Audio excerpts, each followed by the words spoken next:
di akhir tadi disampaikan tentang impian dan kenyataan, bahwa ada jarak di antara keduanya. Apa yang diimpikan belum tentu jadi kenyataan, apa yang menjadi kenyataan belum tentu begitulah nyatanya, karena lemahnya penglihatan kita terhadap segala sesuatu. Nah, dari sini saya mau mengungkapkan sesuatu yang dibalik kenyataan yang kita lihat dengan luar biasa ini berupa puisi dari Buya Syakur. Ada sesuatu yang mungkin tidak tampak nyata, tapi ini akan memberikan apresiasi yang jauh lebih besar lagi kalau kita tahu bahwa sajak ini ditulis beberapa saat sebelum kita live. Saya baru tahu. Jadi ini, saya kira ini salah satu hal yang mungkin tidak diketahui oleh yang menonton, tapi saya mengetahui dan menyaksikannya. Tadi saya kesini ba'dal maghrib isya, kemudian ngobrol-ngobrol dengan Buya. Setelah itu Buya minta waktu untuk menulis sajak.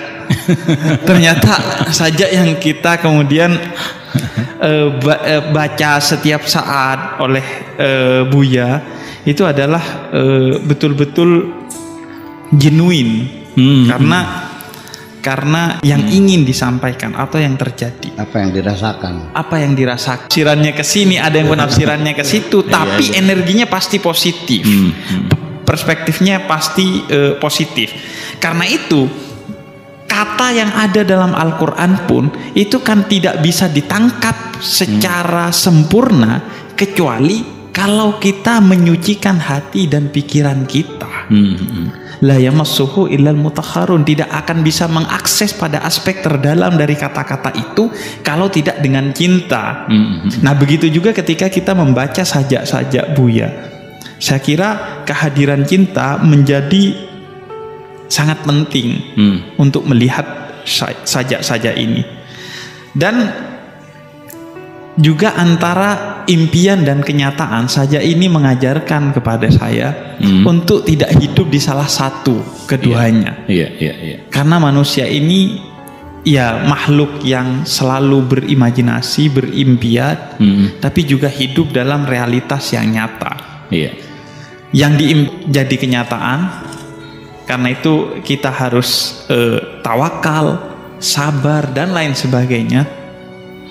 Tapi juga yang nyata belum tentu sesuai dengan yang kita impikan.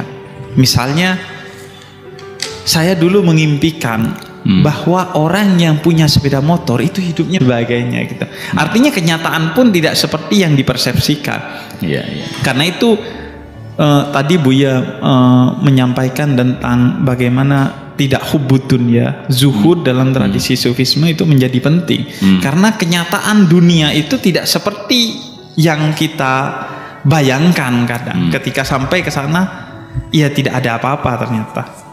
Kemudian juga saya ingin menyampaikan juga dari sajak Buya tentang bahwa cinta itu soal kesendirian gitu. Karena itu para nabi mencintai kesendirian. Biasanya kesendirian di mihrab. Kemudian Nabi Musa mengalami kesendirian itu di bukit. Nabi Muhammad menjalani kesendirian itu di Gua Hira. Kemudian Bunda Teresa mengatakan Tuhan itu bersemayam dalam kesendirian. Karena kesendirian itu membuat kita mengetahui apa makna keramaian selama ini. Karena tidak ada momen kita sendiri, ramai terus, bahkan itu sampai menyelinap ke ruang paling privat kita. Walaupun kita sendiri, tapi tidak merasakan kesendirian itu karena masih ada gadget di tangan kita. Sehingga kita menjadi manusia yang sangat banal, yang ia tidak pernah merasakan kesendirian itu. Mungkin karena itu kita tidak pernah menerima wahyu, ya.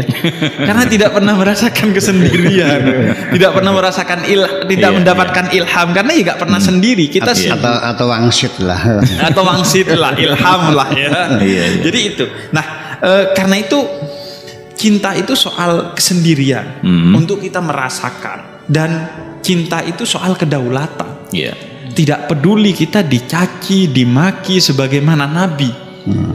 Ketika Nabi di Taif di sebegitu mengerikan, tapi Nabi tetap konsisten dengan kedaulatan cintanya. Karena itu kita diajari oleh Nabi untuk berdaulat dalam cinta itu. Setiap sholat, inna sholati wa nusuki wa mahyaya wa mati lillahi rabbil alamin.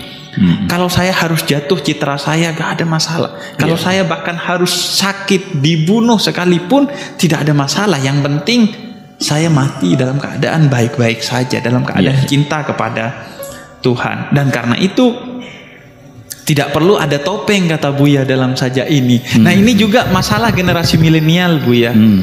Hidup dalam topeng-topeng di medsos.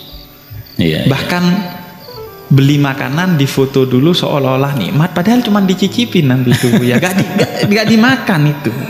Itu gak dimakan. Kita hidup dalam topeng-topeng itu. Karena itu pelajaran utama yang saya dapatkan malam hari ini adalah mari kita menanggalkan topeng-topeng itu, khususnya generasi milenial di media sosial gitu. Karena kadang orang yang menyakiti kita adalah karena kita memberikan ekspektasi yang terlalu besar kepada dia. Misalnya Gandhi dan Beatles dibunuh justru oleh fansnya, oleh orang yang termakan oleh citranya.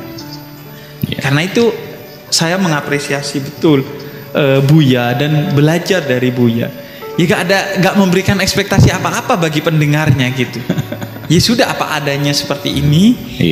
Sehingga itu menjadi asupan besar bagi kita. Dan terakhir, ibadah termulia sebagaimana disampaikan oleh Buya di sini adalah memasukkan rasa bahagia ke hati orang lain.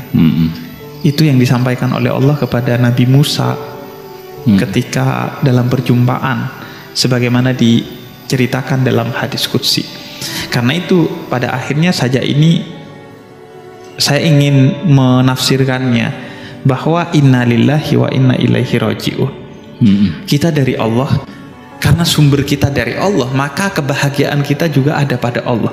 Orang yang tidak berada dalam urusan kita gak perlu bangun citra apapun, gak perlu memakai topeng apapun.